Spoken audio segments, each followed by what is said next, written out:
Hi everybody, and thanks for joining me today. So I am beginning a brand new project today. It is Deer Creek. Artwork is by Donna Gelsinger, and it's charted by Heaven and Earth Designs. I had requests to do another Colorflow parking tutorial, which is what I'm calling my latest kind of tweaked method of stitching, and to show what it looks like from the very beginning of our project. So that's what this video is going to be.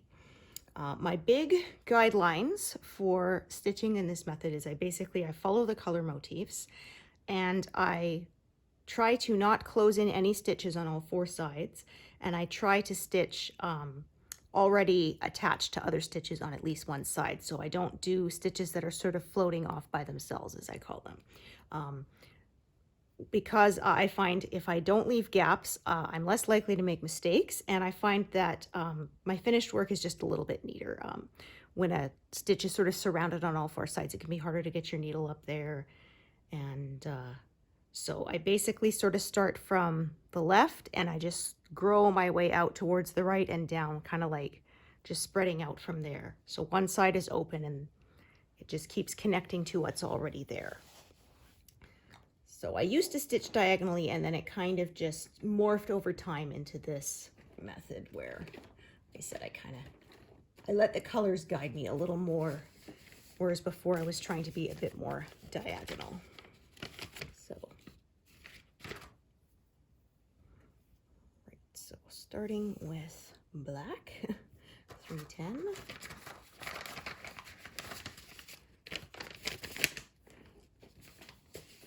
This project will be a little bit sort of in a darker color spectrum than my last project, which was very bright and kind of sunny.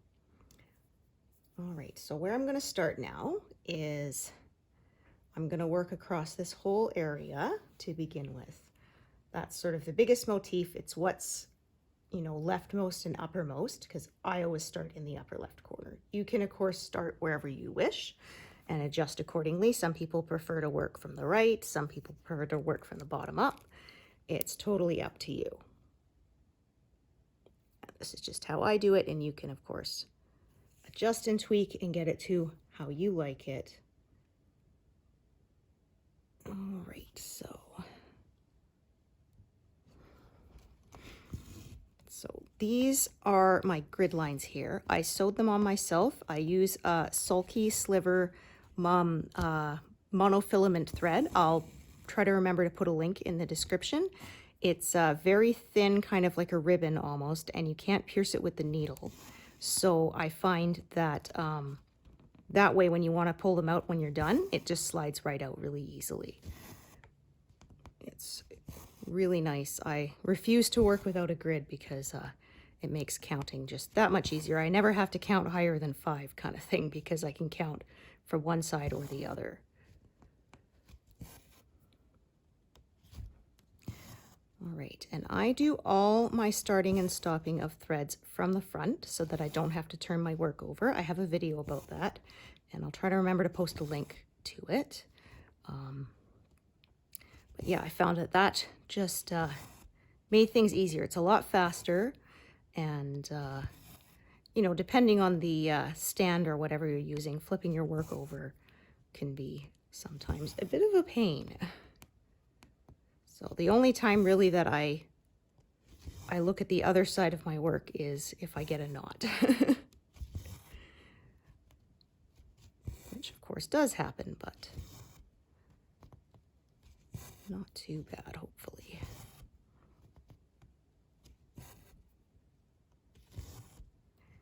All right, and the way I work as well is I will work in what I call passes across my piece. So 60 to 70 rows is what fits comfortably for me in my frame. So that's what I do. I work on passes that are either 60 to 70 rows high and all the way across, so I leave a straight line at the bottom and then come back to the left and work across again.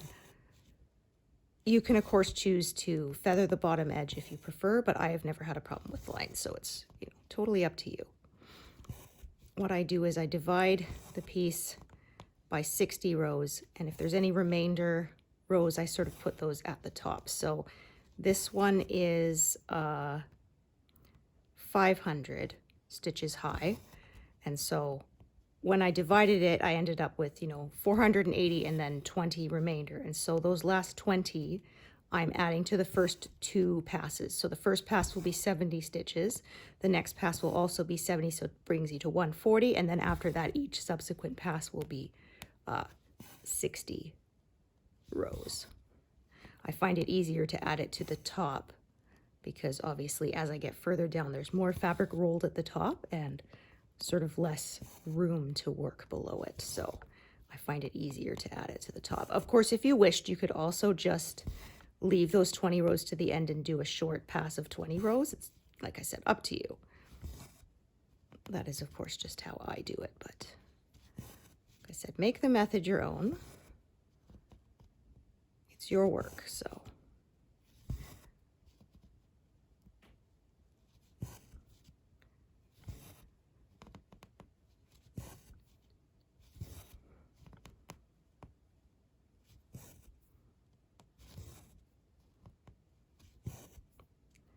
So what I do is you can see this, this section of color kind of goes around. It looks like I think there's leaves there. And so I will kind of branch off and use more than one thread in a color area where it makes sense to me to do so, where it branches off, as I like to call it.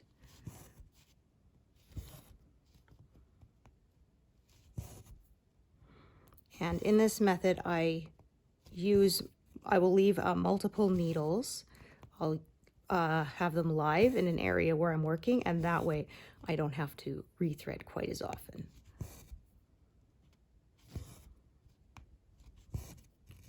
I usually have about, I'd say, 8 to 10 going at the most, and I have done more than that, but I find that's sort of the optimal number for me. And when I'm not in use, I have these magnets here that I keep them on. They are magnets I got from a whiteboard. They're called button magnets, and you can get them at any office supply store. So I have that, and then there's sort of a regular magnet on the other side to hold them in place. And I find it's important to kind of find a sweet spot where they're strong enough to hold on, but not too strong, because if it's too strong, then when you pull on the thread, try to pull the needle out, the needle will just stay on the magnet and not come with the thread, which is what you want. So, all right, so there's that first row done. All right, and then we'll do another, oop, my fat thumb there. So do the next one.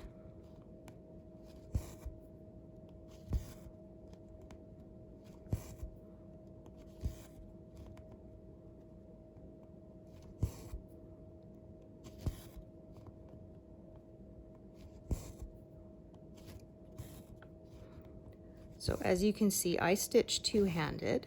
I have a floor stand that holds, I'm using a Q-snap to hold my fabric, and then that leaves both hands free. I find stitching two-handed, so one above, one below, is a lot faster than how I used to do it. It also sort of allows me to bring the work really close up to me, kind of like right under my chin, and then I don't have to sort of strain and lean as far forward, which can cause me, back and neck pain, which obviously I would like to avoid.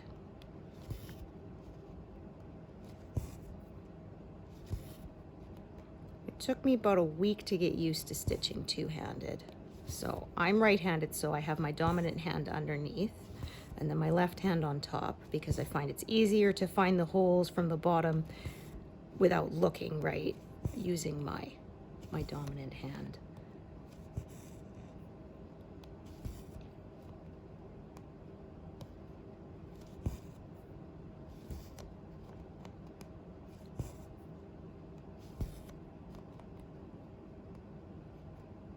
Now, some people prefer to cross as they go, and again, that's totally a personal preference. This is sort of how I learned to do it when I first started stitching when I was like 11, so I like to do the bottom legs and then cross the top ones. But like I said, if you prefer to cross as you go, that works too. It's totally up to you.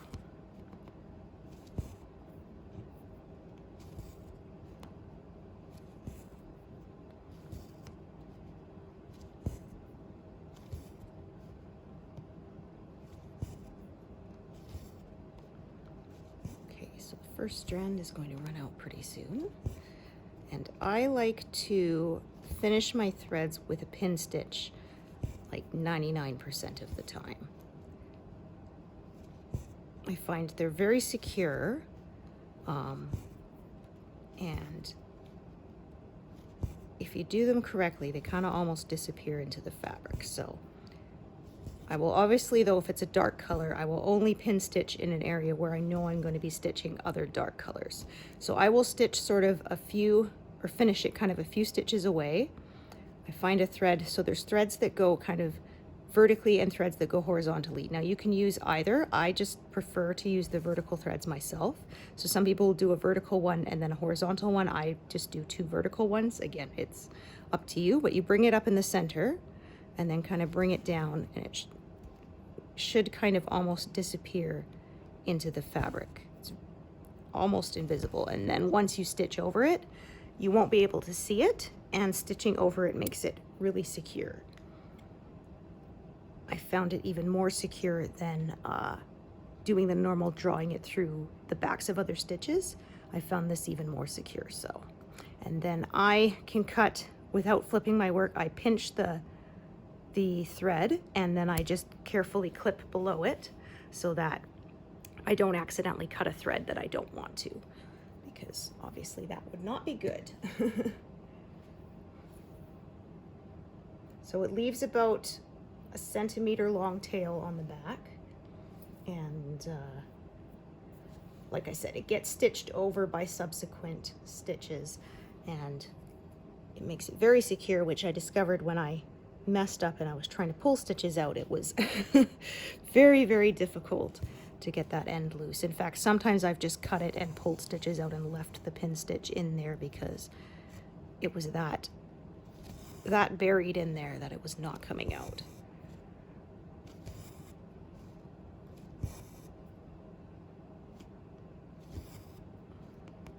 Now this app I'm using to stitch from is called Pattern Keeper. I have a video showing its basic features, but I find it's very user-friendly. It's quite intuitive how it works.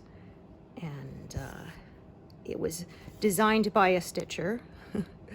And yeah, I can't praise it enough. It is an Android program, so it won't run on an Apple product like an iPad, but I actually bought myself a cheap Android tablet just to use it, and it was completely worth the price. And it's not even a subscription, it's a one-time purchase. So I'm in Canada. I think I paid about 12 bucks Canadian for it, and that was like 2019. I mean, I actually would have been completely willing to pay her a yearly fee because it is so helpful. As you can see, it automatically searches for and highlights for you, and the color number is right there, so you don't have to search through a color key, because I can't tell you how many times I did that when I was working from paper. You know the symbol is there, and you go through the color key multiple times and you just cannot find it. So that saves the time. Now, not all patterns will work. You can't just take a scan and have full searchability. So it does have the option that you can upload a picture of a PDF, so like a scan of a paper copy, and you can still mark up stitches. So you'll put a grid over it manually, and you can still mark stitches off, and you can still then, of course, zoom in and zoom out, which is very helpful. But yeah, it needs to be a pattern that's made compatible with it, and so most major designers do have that. So Heaven and Earth Designs, Artisy, Cross Stitch Studio, Golden Kite, there's a whole bunch that I know I'm missing. They have a list on the Pattern Keeper website that will tell you which designers make Pattern Keeper compatible patterns. And so it's very helpful because it has to have the correct coding written into the PDF in order for Pattern Keeper to be able to differentiate and search symbols and such.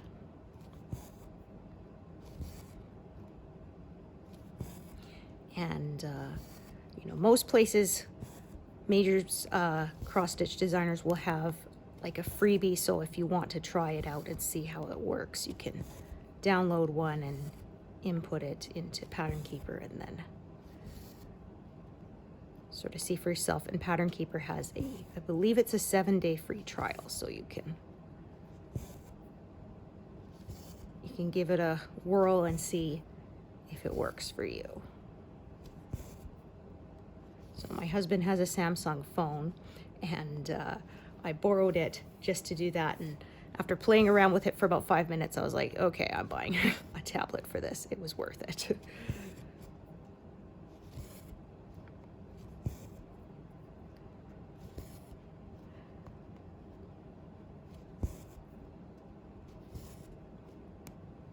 Having it search those symbols for you makes it easier to avoid missing stitches, because when I had to do it manually, I would always miss one or two and have to go back and fill it in later. And that's another reason with my parking, is that because I don't leave gaps, when I reach sort of the end of the section, everything in it is done. There's no missing stitches that I have to go back in and fill later. Okay, so I talked earlier about my 2 guidelines. I forgot there's one more. That is, with this method, always park in the same place where you are going to use the thread next. So for me, that is the upper right corner. You could use any corner that you wish. Just be consistent about it, because when I first started, I parked some in the upper right and some in the lower left, but that meant sometimes I ended up with 2 threads coming out of the same spot, and then I wasn't sure which one was which. And so now I always park in the same spot, and so I know which square the thread belongs to. Now, I know a lot of people will say park in an empty hole, and I know I should, but unfortunately, by the time I realized that, I was so, I had been doing this method for long enough, pardon me, that changing it would have been really difficult. So yeah, if you want to be neater, park in a clean hole. I don't, because I didn't realize that was a problem. So, when I'm going to be parking here, so I will stitch this one opposite so that I can always park in that same spot. So it's parked there. So this is Pattern Keeper. I have it set up. You go through the settings here with the gear icon. You can set up your double tapping marks, and that's so I have the shortcuts, and I have it set to, you can double click on a single stitch and it will search and highlight, and in the markup, double clicking on one stitch will park the thread in a corner, and you can choose which corner you wish that to be. So for me, it is the upper right, but you can choose any of the 4 corners. Okay, so as you can see, this color branches off. So there's a section sort of black here, and there's a section here. And so what I'm going to do is leave this thread here for later, because I'm going to fill in what's to the left of it and work my way out. So I'm going to start another thread of the black.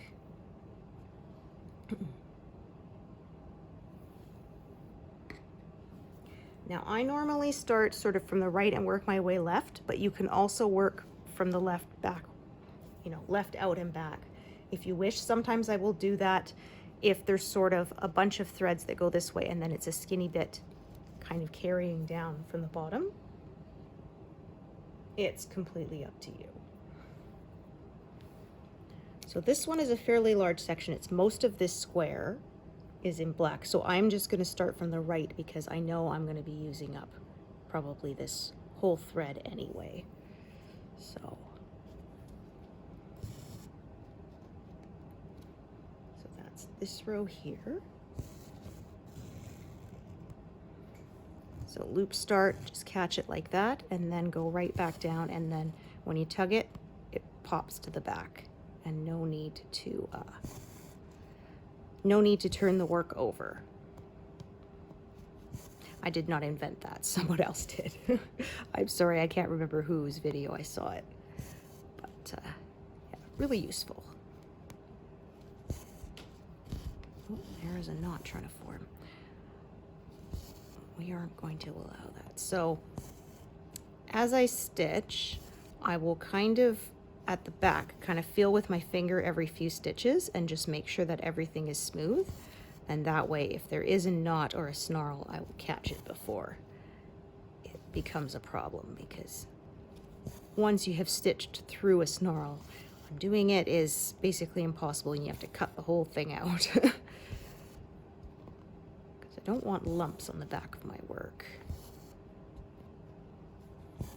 So I don't have the neatest back to my work. I've seen some people who can make it look like a mirror image, which is mind-blowingly amazing. I am not that talented.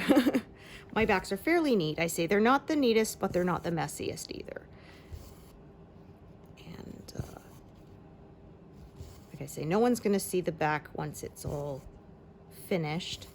So as long as it's not lumpy, I don't worry about it, because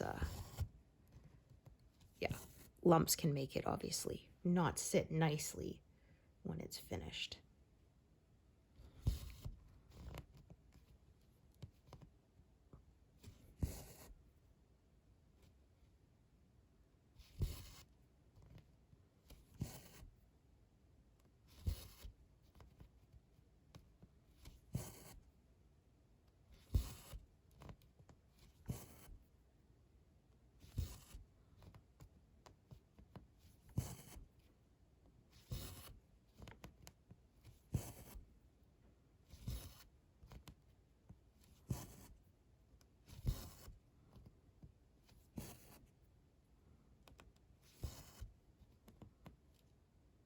So I try not to stitch over the grid lines, but if you do, it's not that big a deal.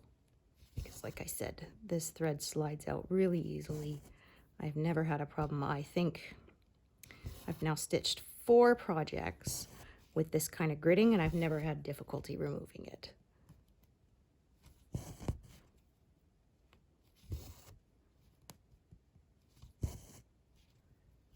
Oh, yeah, that was not quite right. There we go.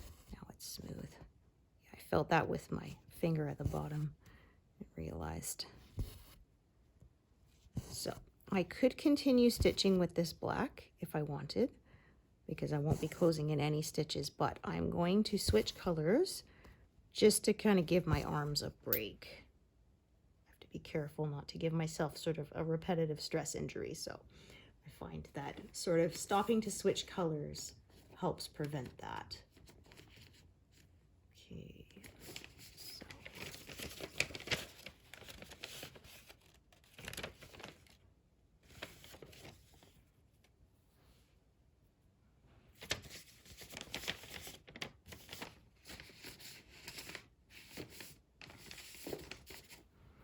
So I keep my threads in envelopes. I have a video showing my thread organization system.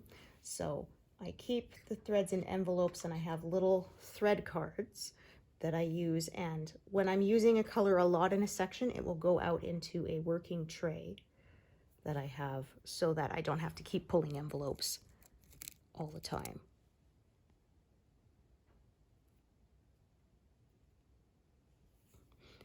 I'll try to remember again to link to those videos. I have a couple of videos about my floss organization system, because I found that I was spending a lot of time sort of unwinding and rewinding bobbins, and it was taking away from my stitching time.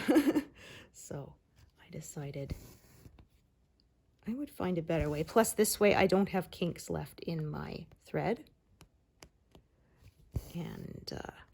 And also I don't end up with, because I said at the end of the bobbin, I was always ends up with either a super long piece that was kind of difficult to use, or I would end up with having to cut it and having 2 short pieces, which wasn't as good either. So that is why I changed it.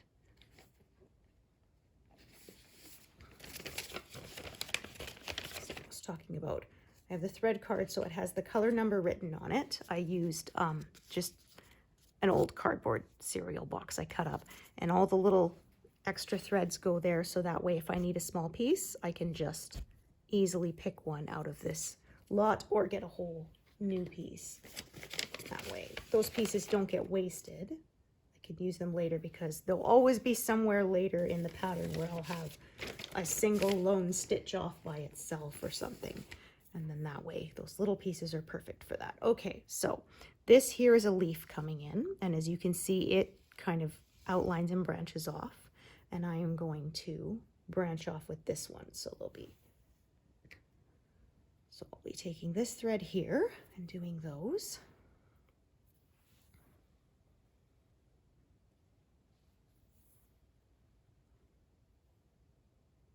And then parking. Yeah, so as I said, a lot of darker colors in this piece compared to my last one.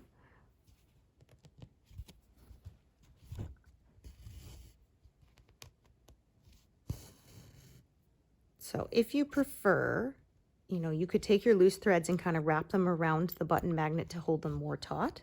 I just kind of let them hang. I haven't really had a problem with knotting them and with tangling. So some people like to braid theirs. I don't, but again, that's up to you.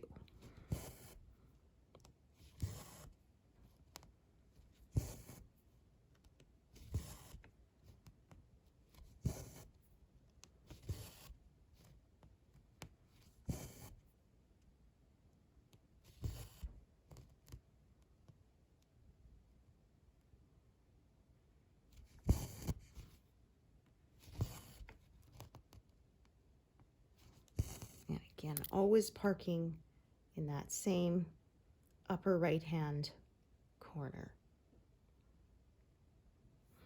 All right, so I'm going to do some more black. So there's sort of a whole bunch here to do in a row.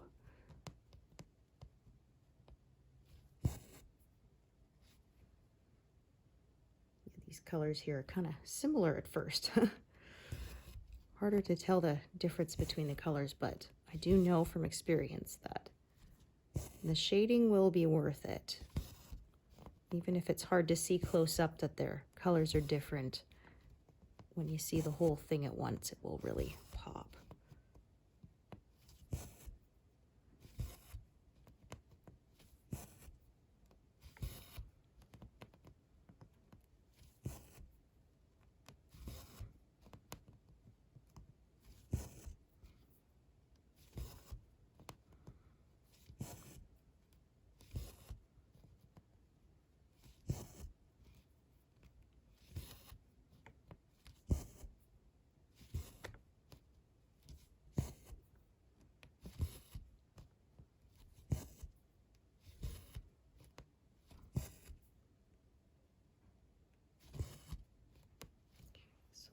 That one done. We'll do the next one.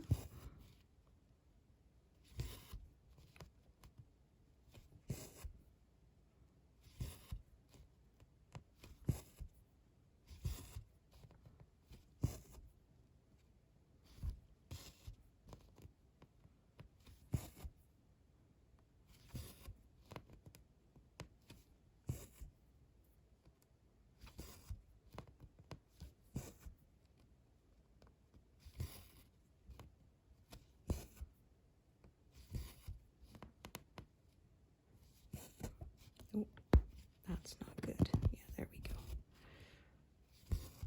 Usually I can hear and feel if a knot is forming. The thread will suddenly be shorter than it should be for having done a half stitch, or you'll hear it kind of, yeah.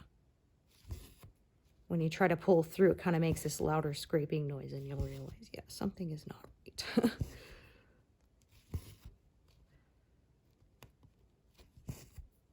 All right, I'm going to park this, even though, like I said, I could keep going because I'm kind of feeling a burning in my forearm.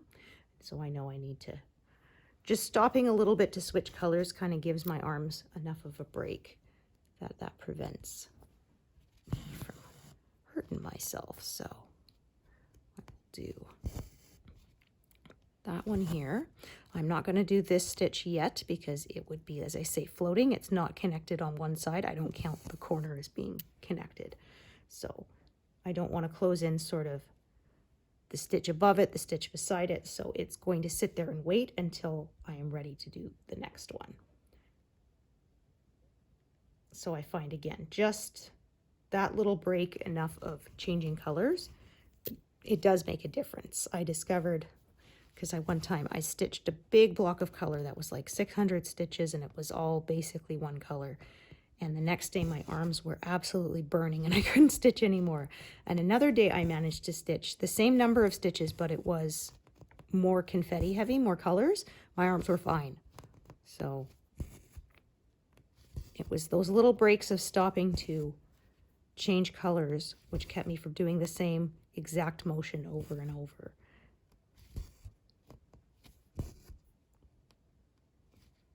So yeah, this should be fun. Don't be hurting yourself. Okay,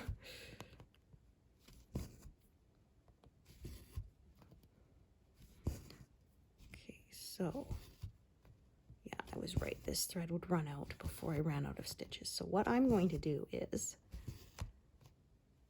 there's not really enough thread here to do another full row. And as you look below, there will be kind of 3 stitches by themselves at the bottom here that don't connect to the other edge. So what I'm going to do is I'm going to park this thread here and leave it for later, and that thread will be doing 3 single stitches by themselves later. So what I'm going to do now is I'm going to add yet another thread.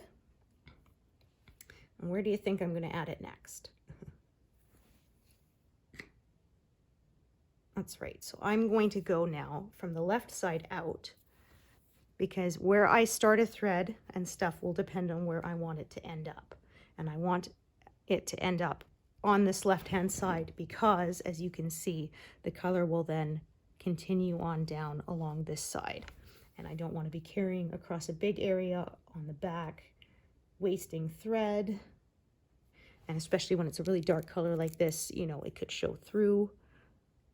So just planning ahead a little bit. So this time it's going to come from the left-hand side out. And so this is what I mean by kind of following the colors, following sort of the shapes that they make. So some people are more disciplined than me and they go, you know, row by row, stitch by stitch. I don't. I kind of follow, like I said, follow the way the colors flow, which is why it's called the color flow method. And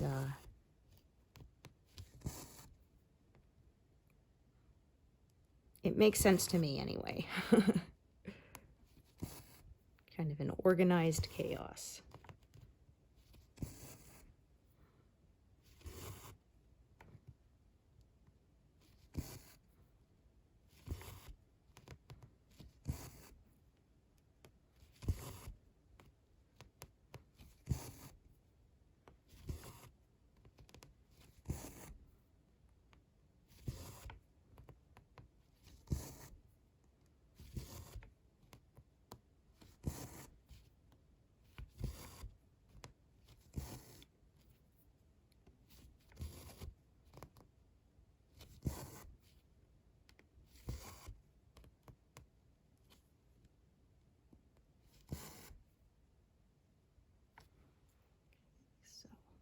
Do those.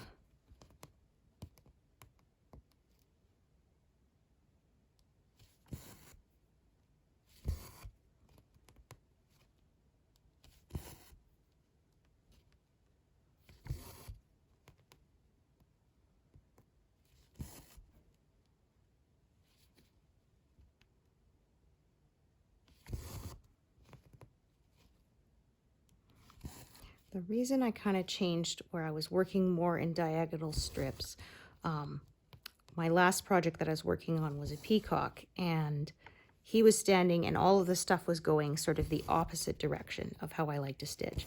And I just got tired of kind of fighting it because it was going sort of the opposite way of the way I like to form my diagonals. and it made me have to change colors more, so I started just following the colors, so I would kind of sometimes sort of work from the bottom up, and I found that way I didn't have to stop and sort of force color changes more often.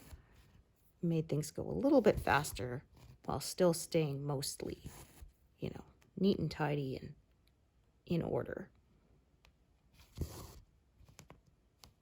Oh, that doesn't look right. Yeah, kind of felt wrong too.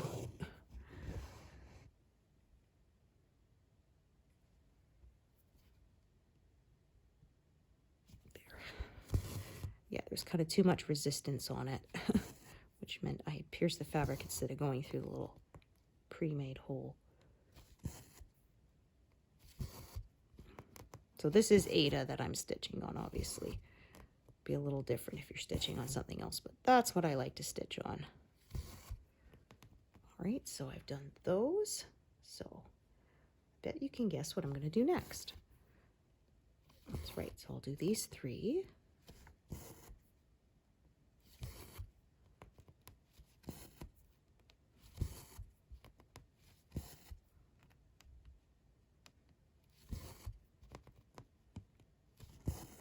So some people prefer to stick to sort of each big square. I go across them when it's a larger section of color.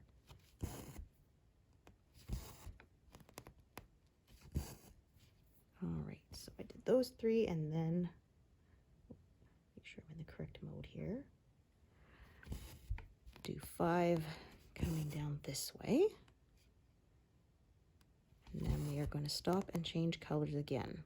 So can you guess what I'm going to do next? And I did say that I was going to make this first pass 70 stitches high, 70 rows high. However, I usually will cut off a smaller section, kind of stitch it all in, then move down, stitch the next bit, so that I don't sort of have too many live needles across too big a space. It starts to get kind of a little overwhelming that way.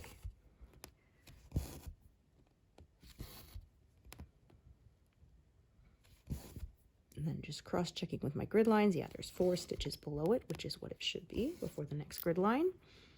Park that there. All right, so what do you think I'm going to do next?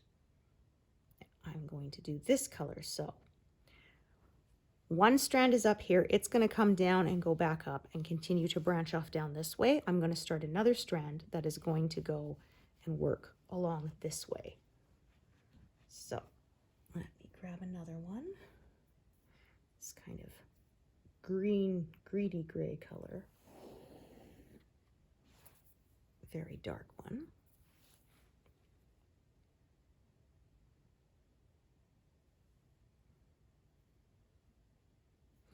So if you wanted, you could sort of do one strand that branched off and did this bit and another one that branched off and did this bit. However, I'm going to do it with one strand and without leaving too many gaps. So maybe you can guess what path I'm going to take.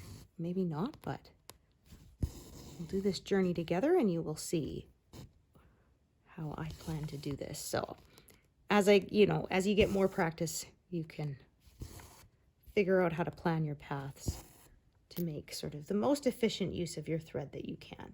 So now I'm going to do this color here. So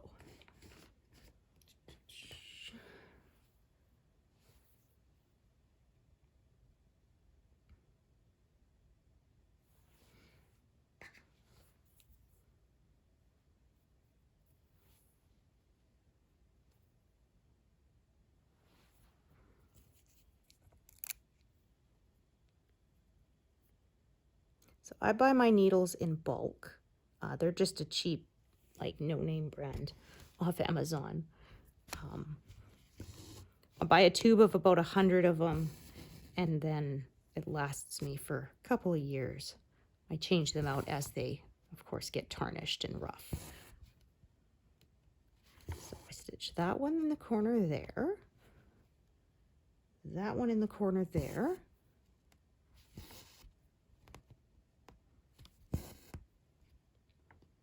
and then park this one here, All right, and then that strand that I left beside before, so I'm going to move these needles out of my way, put them on the other. So I have sort of 3 magnets so that I can kind of divide my strands, keep them out of each other's way. So that was this one here that I did earlier. I planned ahead, so this was perfect for these 3 stitches that were kind of by themselves here. And then I'll tie this off. And I know that these are dark colors here, so I feel safe to pin stitch there because they will get covered up by similar darker colors. And I try to pin stitch at least sort of 5 stitches in from the edge generally, so that I didn't up here, well, I did, it was a little closer, but yeah, generally not right up against the edge so that those little tails don't accidentally end up showing past the edge. So now I'm going to come back up here for a little bit. Like I said, so more than one strand often ends up as the colors spread out. Slow Stitch Yogi talked about this method. She called it planting seeds for it to grow, which I liked that idea. Oops, that's not good. Let's try to untangle that. It's the end here. Sometimes they wrap around. Oh, please stop doing that. That's not good.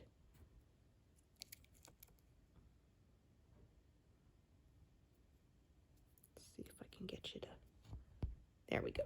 Oh, all right. Tied a little knot there. That's okay. It's near the end.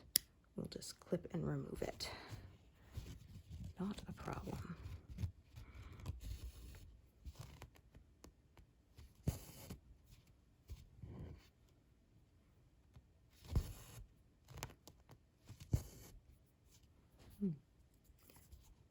This looks a little... Okay, I'm going to just...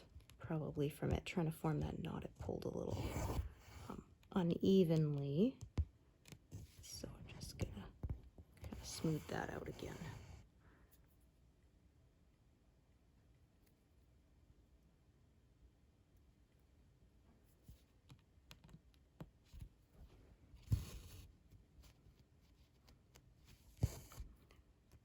So like I said, these are leaves. They form sort of different little, I guess, lobes of the leaf.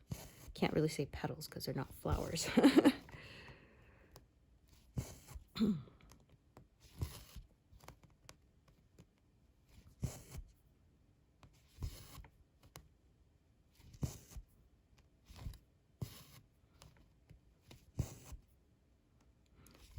So the reason, like I say, I like to work on a grid. I don't really have to count how many stitches. I just have to know that it's one below this grid line.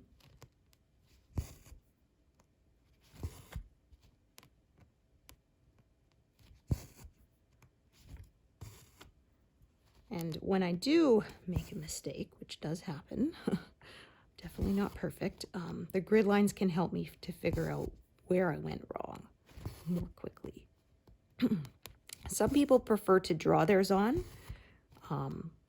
Again, that's totally up to you. I prefer to have mine stitched because I find I like being able to still see the grid lines even in areas that have already been stitched in case I need to sort of double check my counting.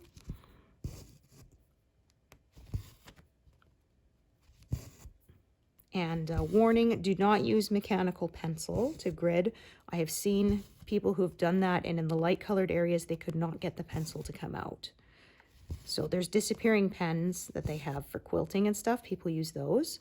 But yeah, don't use a mechanical pencil because you may not be able to remove it later, and that would be a real shame after making, you know, spending so much time making a beautiful piece of artwork only to not be able to remove the lines later. So I know some people haven't had problems, but some people have, and it's just, yeah, I wouldn't risk it because, like I said, you put in hours of work on a piece, and to have that happen is, you know, that's pretty heartbreaking.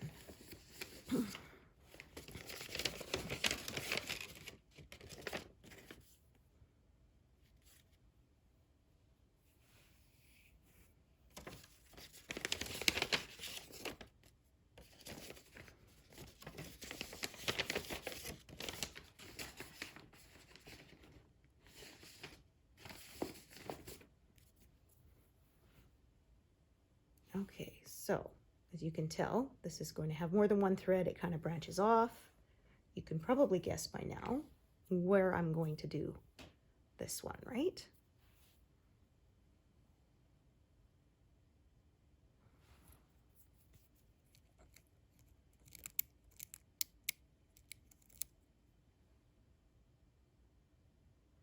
So yeah, I thread pretty easily. These needles have a nice long eye, which makes it easier. And I just pinch my thread and kind of push the eye down onto the threads. And yeah, I can thread a needle pretty easily, and I honestly don't even have to work as hard about lining it up. I've done it in the dark when I've been sort of downstairs in our rec room, and my husband's been like, how could you do that without even looking at it? And I said, no, I've done it so many times I can pretty much do it by feel.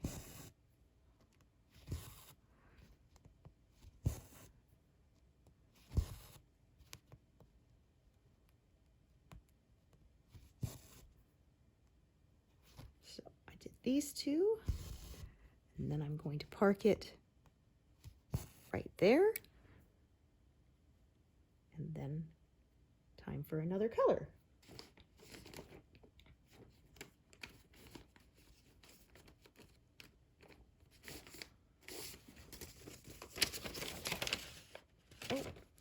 I just realized I grabbed 3779 instead of 3799.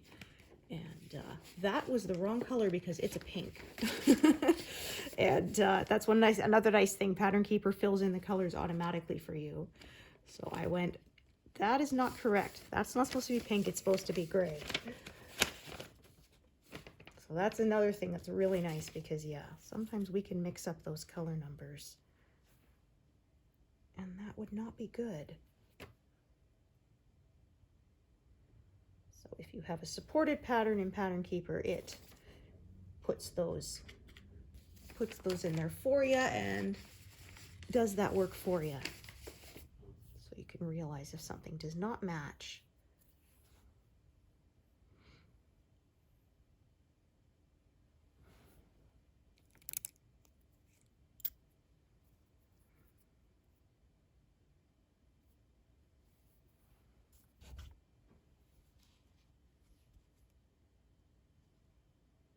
Okay, so I'm going to start from the bottom here. So I will carry this thread up and back down, and then it's closer to that spot where I have to, slightly closer to that spot where I have to park it later. So I will carry up to about an inch across the back. Further than that, and I will end off the thread and restart because I find it uses more thread at that point.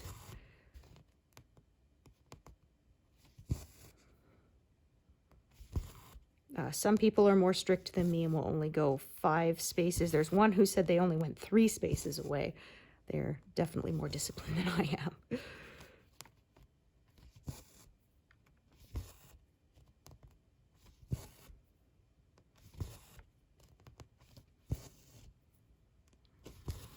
But yeah, I find if you carry the thread further than that, you know, you end up wasting a lot of thread. And also there's the risk that you can catch one of those long carries and accidentally pull it, and that'll distort things, and you don't want that. Sometimes if it's a little further away and I still want to carry it that far, I will do sort of a pin stitch in the middle to kind of tack that thread down in the middle of the long carry. And that's not my original idea. Someone else did it, but I thought it was a really good one. Okay, this one is kind of, doesn't want to come up neatly in that hole because it's already full. So I'm going to go the other way and go down through that hole instead of up so that it won't kind of disturb the threads that are there.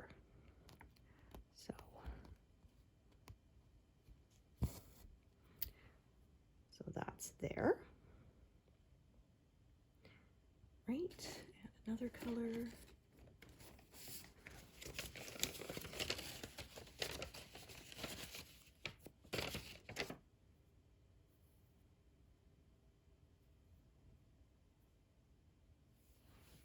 Another green.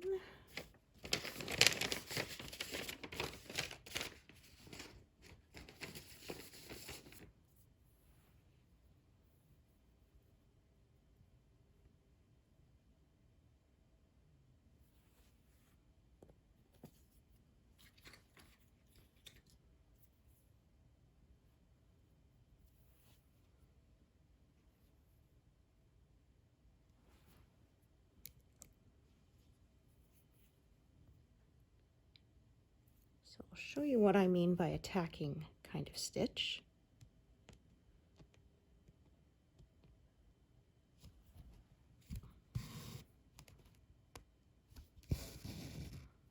I don't really have to, it's not that far away, but I will do it here to sort of demonstrate what I was talking about.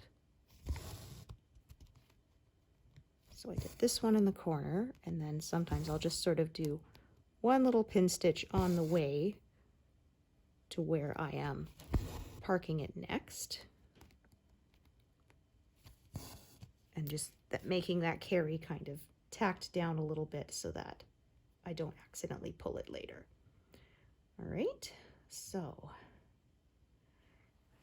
I'm going to set all these aside for a bit for now. Tidy up those strands a little bit. And so yeah, I'm probably going to stitch down to about the 25 row mark, and then continue growing out until it's sort of at around, I'd say row 60 or so. Fill it all in, keep going until I'm down to row 70, and then I'll move the whole frame over. Okay, so I'm going to stitch these.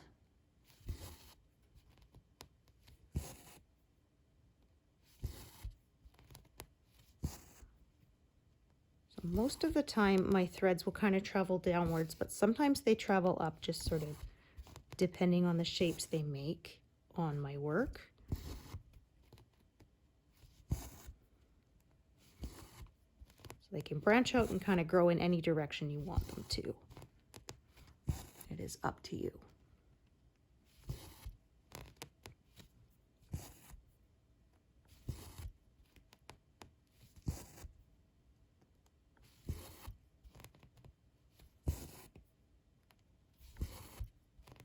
All right, and then I will do that stitch there. Now I'm not going to continue on with this thread yet because I don't want to sort of close in this one that is above it. So I'm going to stop, park that there, and then I'm going to grab another strand.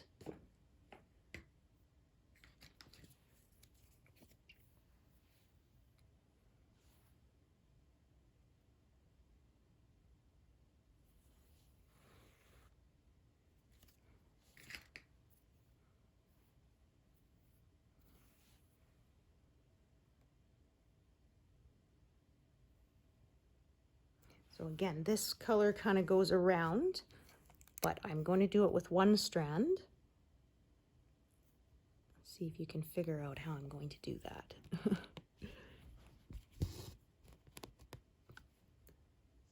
These three.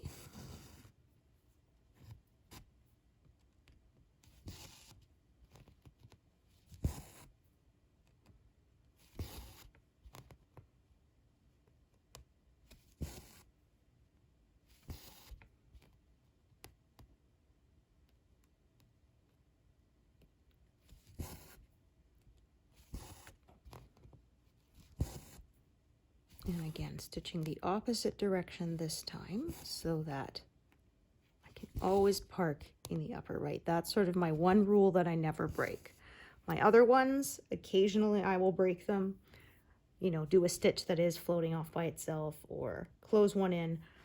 Very rarely, but sometimes I find it's more trouble than it's worth to avoid doing those things. But the one I never break is I always park in the same spot. For me, it's the upper right. It could, like I said, be any corner you wish. Just be consistent with it so you don't mix yourself up. I have people saying, how do you not mix up the threads? That's how. I stitch on a grid, always park in the same place. Occasionally I will park wrong, but I can usually figure out what it was supposed to be. And another one is I say, when you're parking, park based on the grid lines and not on a thread that is already parked, because if you park one wrong and then you park a bunch of other threads based on that thread, then they'll all be wrong, which I have done before, and then it was a pain.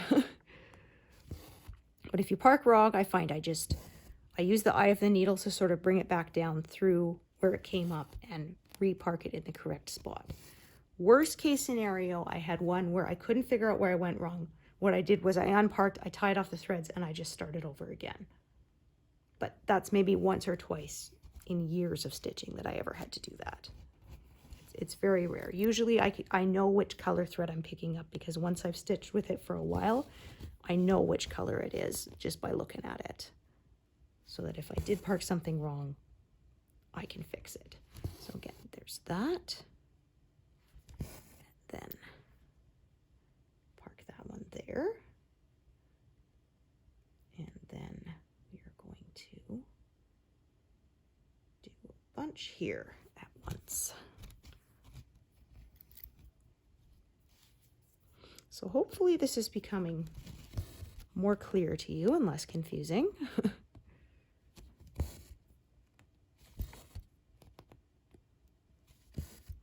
Occasionally I will have a motif that kind of just like keeps slanting out this way. I will often follow it and just, like I say, sort of change direction, follow the color, which I can see might be coming up pretty soon in sort of one of these lobes of the leaf. And I'll show you what I mean.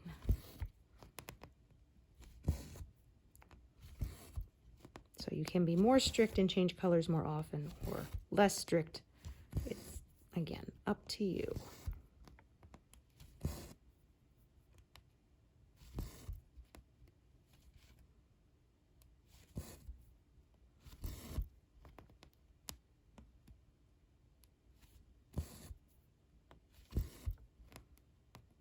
Some people prefer when they pin stitch.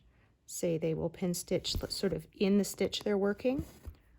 So like if you were to tie it off here, you would kind of come up along the side here and pin stitch right next to it. And I have done that before. It's up to you. I prefer to pin stitch a few stitches away, because I find sort of having that tail across the back and then stitching over it makes it even more secure.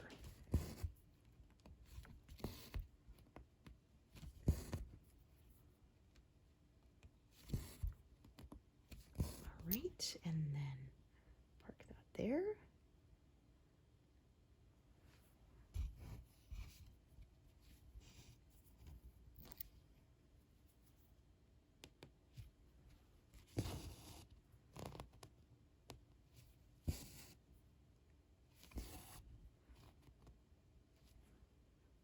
I'm going to do these 4.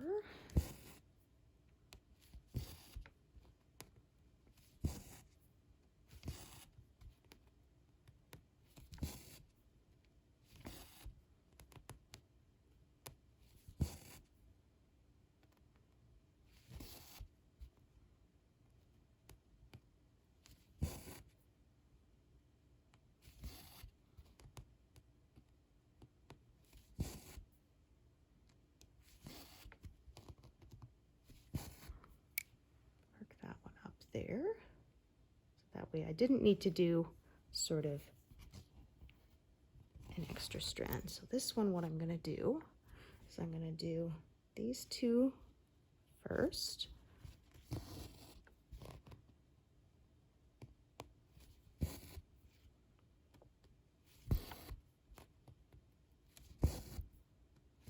And then I'm going to come up here and do these 6. So work my way up and back down.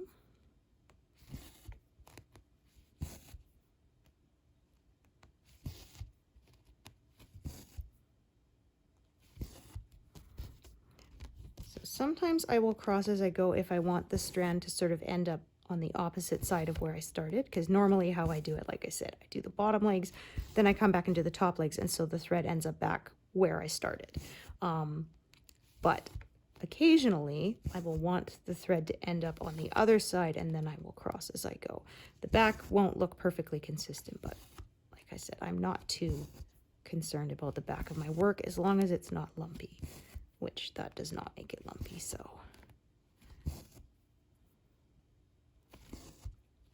all right, and then I come back. So those are done. Come back down here, do these 2.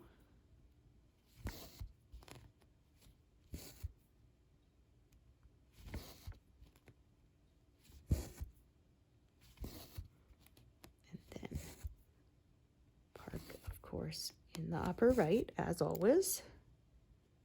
Put that there. All right, so this color, obviously, I have the strands that are going, the colors that are going up this way and one that is going down this way. And what I'm going to do is I'm looking ahead. I'm going to do this one. I'm going to carry it down this way because I'm going to start a new thread and kind of come around that curve and continue on to the right with it. So you could carry this strand over to the right if you wished. It's, again, whatever makes sense to you at the time, do that. Either one will work. So some will say, why did you choose to go this way rather than the other way? Sometimes there's a reason, and sometimes it's just I had to choose one, and that's what I chose. One was not obviously better than the other, so that is what I picked. Because I just had to pick one.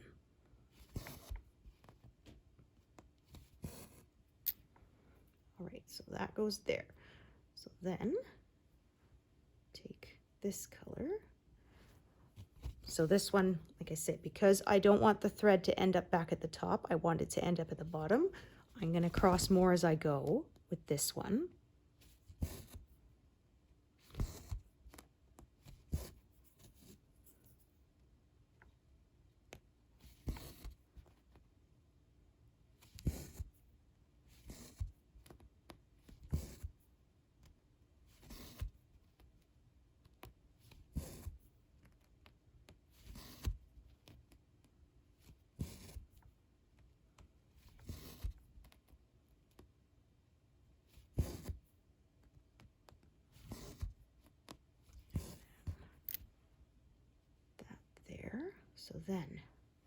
So as you can see, this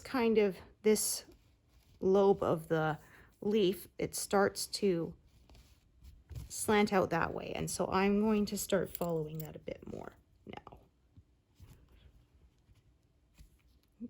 Almost put that, made a straight stitch instead of a cross stitch. That's not what I'd want to do.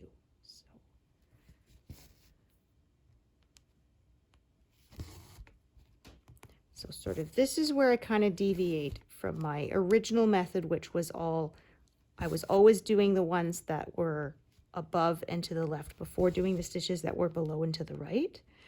And, but like I said, because it's starting to curve that way, I'm going to follow it instead of fighting it. So that is kind of the difference between my old method and sort of what I do now.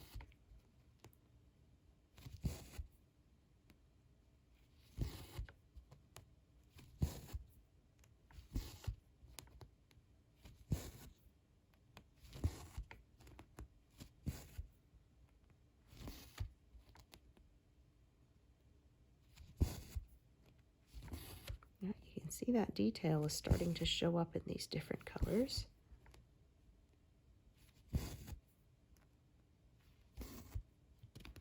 Okay, so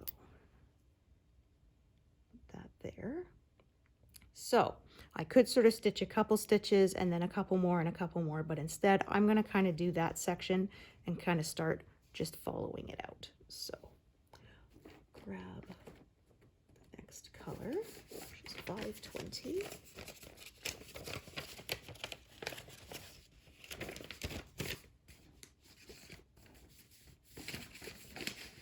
Oops.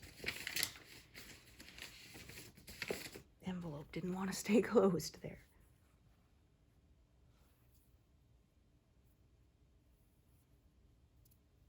So yes, it will technically kind of close in the couple stitches above it a little bit, but it's not on all four sides, so that's why I'm not sort of that concerned with it. You could, of course, be more concerned about it and avoid that if you wish. It is, again, up to you.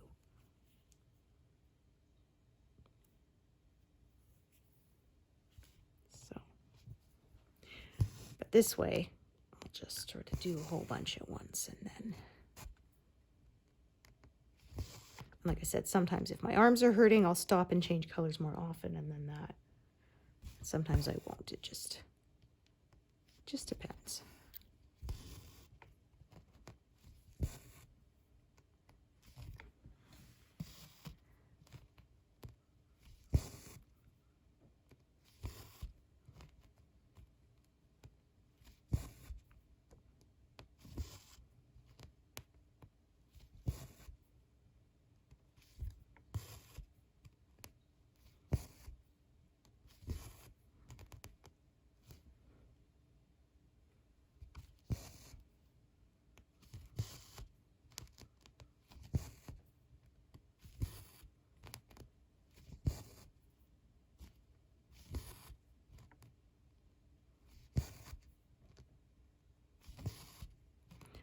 say, I'm not closing it on all four sides, so that's sort of one of my big no-nos.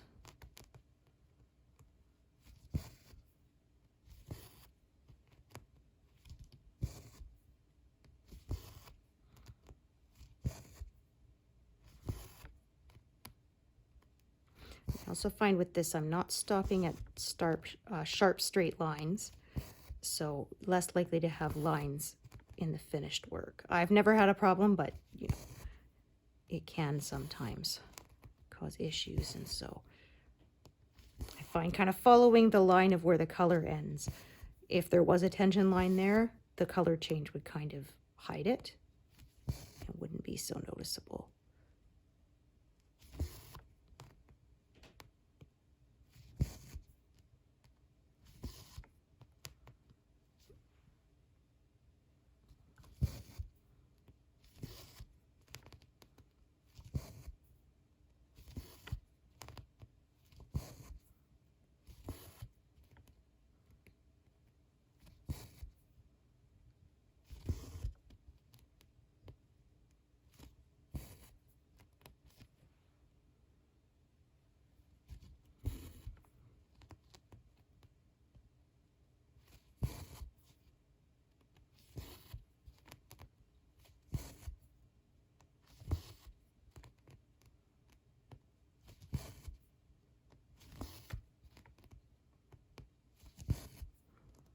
So as you can see, here's where I did like a pin stitch there. When I stitch over it, it will be completely hidden. So if it's a dark colored thread that I am pin stitching, I will not do it in a light colored area because of the risk of it showing through. But if it's so light colored, pin stitching in a dark colored area, obviously not a problem. The opposite, you want to be careful just in case. And also sometimes too, your thread will pull up sort of the fuzzy bits of the end of the pin stitch. And if it's dark in a light area, yeah, that can be not so good.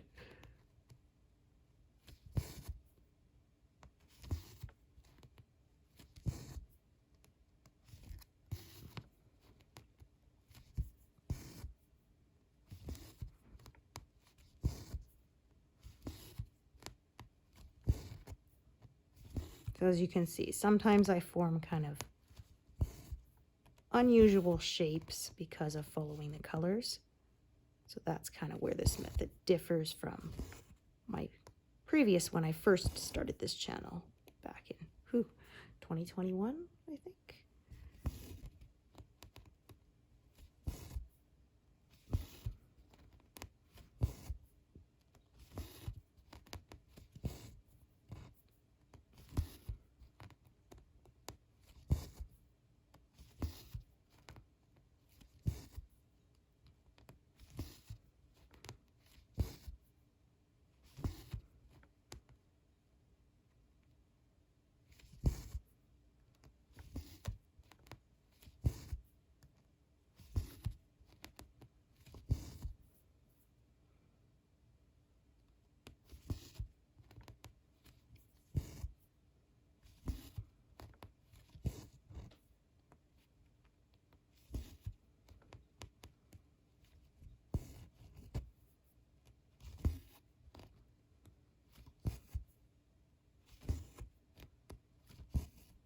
Stop for a second. I'm going to do, oops, meant to do that color. So I don't like to carry across the back over areas that have already been stitched. I like to carry across where it hasn't been stitched yet so that that carried thread will be stitched over and just sort of help secure it a little bit more.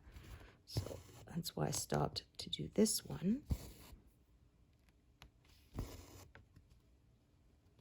And then park it there. So that way, when these get stitched in, it will cover that bit of a carry there.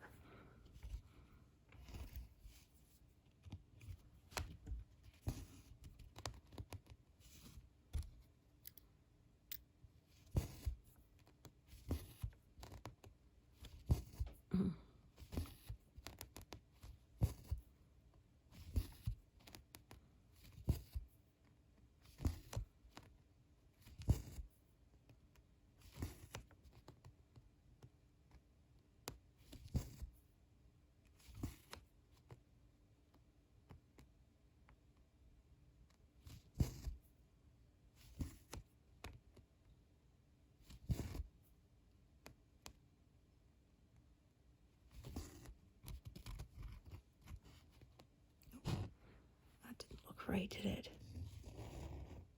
Okay, there we go.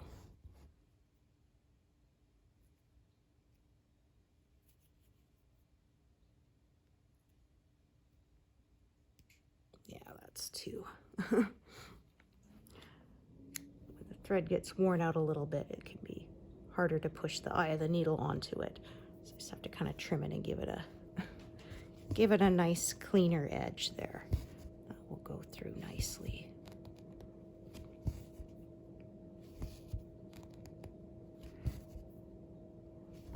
So I could stitch the next row, but that would kind of close in this one here, and my thread's running out. So I'm going to tie this off once I get to the end.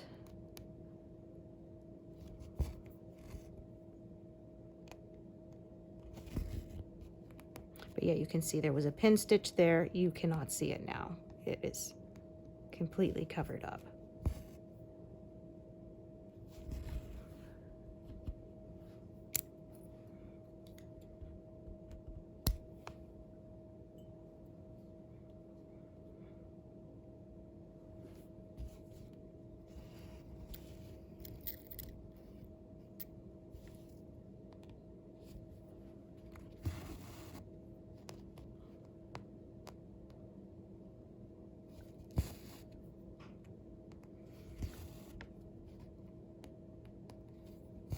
That's within that inch, so I'm comfortable carrying it there.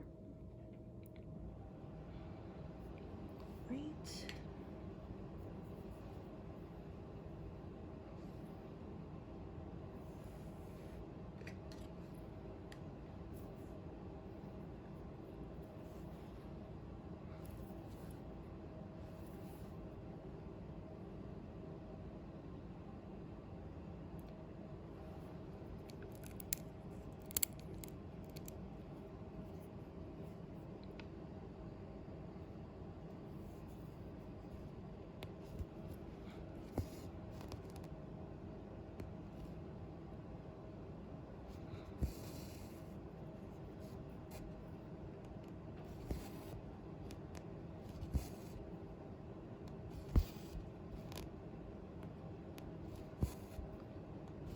So yeah, followed the way the color flowed, and that's why it formed that shape.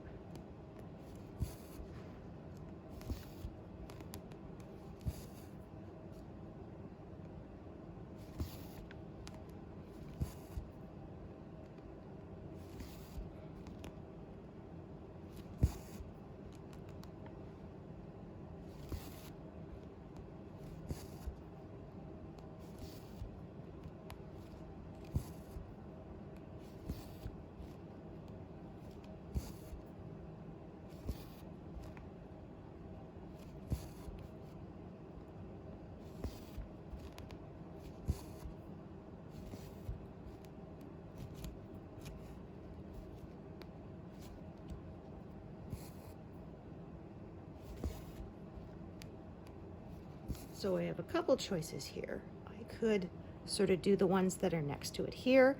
I decided I'm going to come up to the top here.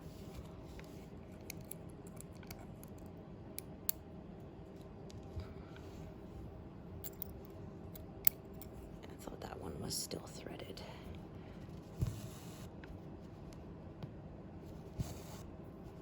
And I'm going to work the stitches that are up along this edge here.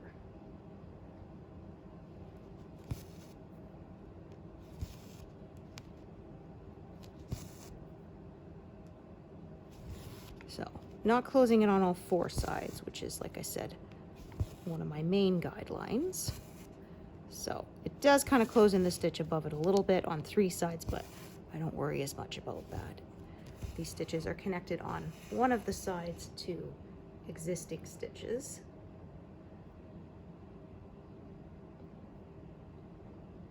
So that's kind of how things differentiate a little bit.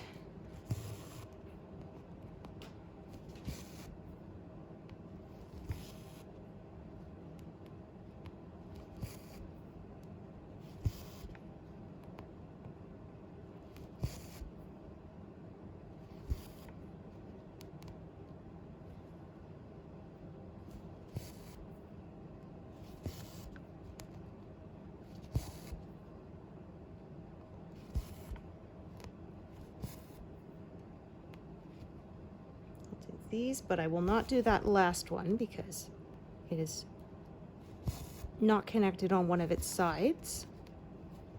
So I will park the thread there to stitch it later.